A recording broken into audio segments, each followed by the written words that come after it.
Você não paga o mal com o mal, você paga o mal com o bem, porque o Espírito de Deus está dentro de você.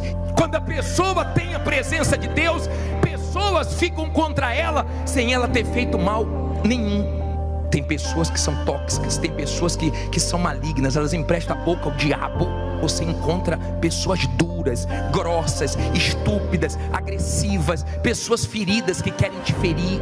Se essa pessoa pensa que vai destruir quem tem a presença de Deus, não consegue. A pessoa pensa que você não está comendo, que você não está dormindo, que você não está tendo paz, mas a presença de Deus não deixa ninguém roubar sua paz, roubar seu apetite, roubar seu sono, porque a presença de Deus te guarda.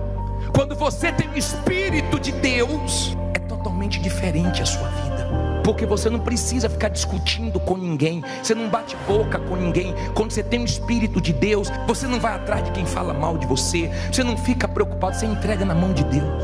Nada pode com o Espírito de Deus.